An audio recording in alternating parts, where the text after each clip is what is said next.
Welcome to The Remedy. Some fears don't arrive all at once. They settle quietly into the corners of our lives, disguising themselves as later, maybe next year, or I'll get around to it someday. They sit beside us for decades, convincing us that avoidance is safer than uncertainty. Until one day, life asks us a question we no longer can ignore. Today's remedy is about fear, grief, gratitude, and the moment I finally chose to stop running from all three. A few weeks ago, at 53 years old, I had my very first mammogram. Now, I know some of you are already shaking your heads wondering what took me so long. The truth is, it wasn't because I didn't know better, it was because I was afraid. When the results came back, they found something in my left breast and called me back for additional imaging. Now, yesterday I went in for more tests, and the doctors confirmed it was a calcium deposit, a single tiny microcalcification. Nothing serious, but enough they want to monitor it and see me again in 6 months. And while that may sound like a small thing, I really need for you to understand something. I was terrified. And not because of what they found, but because of what they might find. There is a kind of fear that lives quietly inside you when you watch someone you love battle cancer. My mother died from cancer when I was just 12 years old, and losing her changed me in ways I'm still discovering. It left behind a fear of hospitals, a fear of bad news, a fear of hearing words that could change your life in a single moment. Looking back, I realized fear is what kept me from getting the mammogram all these years. But this time, I choose differently.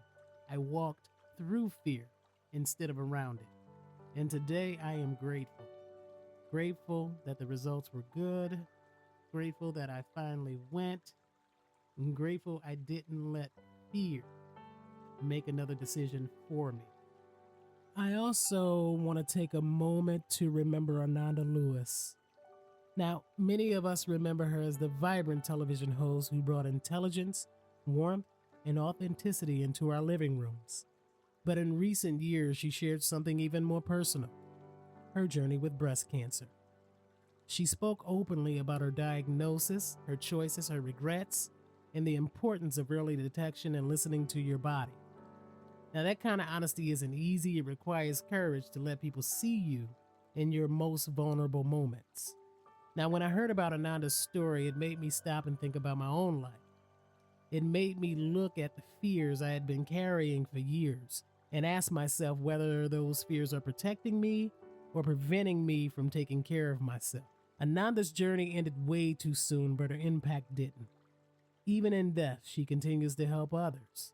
She continues to start conversations. She continues to encourage people to schedule appointments they've been avoiding, ask questions they've been afraid to ask, and take their health seriously. Now, that's a powerful legacy. Sometimes a life continues to save lives long after it's gone. And I believe she's doing exactly that through her honesty, her strength, and her willingness to share her story. She's still reaching people. She's still teaching and still reminding us that our health matters. For me, she was one of the reasons I finally made that appointment. And for that, I am deeply grateful. Sometimes the greatest gifts aren't the ones we receive in a moment, but the ones that continue to guide us long after someone is gone. If you're listening today and you've been putting off that test, that exam, or a doctor's appointment because you're afraid, I get it. Trust me, I understand. I truly, truly do. But fear is not a diagnosis. And sometimes peace begins the moment we decide to find out. This has been The Remedy.